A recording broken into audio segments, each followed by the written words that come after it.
Hi friends, ఈరోజు మనం సింగపూర్లో ఉన్న ఓషనేరియం పార్క్ అయితే వచ్చేసాము.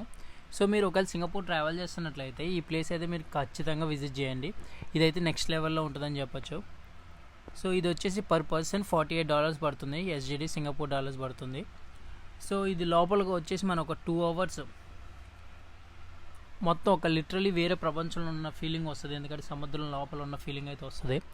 సో లిటరలీ నేను ఫస్ట్ టైం వచ్చినప్పుడు అయితే సీ క్రీచర్స్ ఇన్నిగానో సీ క్రీచర్స్ ఉన్నాయా అని చెప్పేసి నేను ఫస్ట్ టైం అయితే నాకు ఎక్స్పీరియన్స్ అయింది. నిజంగా ఇదైతే ఒక నెక్స్ట్ లెవెల్ అని చెప్పాలి. చూసారు కదా ఎంత పెద్ద అక్వేరియం ఇది మొత్తం. సో ఇక్కడ అన్నీ చాలా షాక్స్, మధ్యలో మనం ఇలా నడుచుకుంటూ వెళ్ళాలి. ఇదైతే ఇక్కడైతే నెక్స్ట్ లెవెల్ అనిపిస్తుంది ఎక్స్పీరియన్స్ అయితే. షార్క్స్ అన్నీ మన పక్క నుంచి ఇలా ఈదుకుంటూ వెళ్తుంటే నిజంగా అదైతే నెక్స్ట్ లెవెల్ అని చెప్పాలి.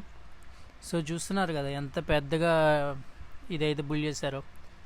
సో దీని తర్వాత వచ్చేసి సన్లైట్ కూడా డైరెక్ట్ దీంట్లోనే రిఫ్లెక్ట్ అయ్యేటట్టు ఎలా అరేంజ్ చేశారు మొత్తం.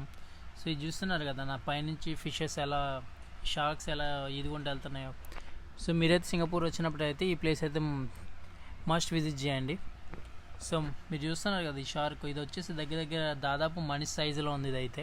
అలాగే మరిన్ని ఓషనేరియం వీడియోస్ గురించి నా ఛానల్ సబ్స్క్రైబ్ చేసుకోండి. ఇంకా కొన్ని వీడియోస్ ఉన్నాయి, ఇంకా అవి కూడా పోస్ట్ చేస్తాను. సో లిటరల్లీ అయితే ఈ ప్లేస్ అయితే చాలా బాగుంది, మీ డబ్బులకి వర్త్ ఇట్ అని చెప్పాలి. సో మీ ఫ్యామిలీతో కూడా ఇదైతే విజిట్ చేయొచ్చు. So thank you so much guys. మళ్ళీ వచ్చి వీడియోలు కలుద్దాం. బాయ్.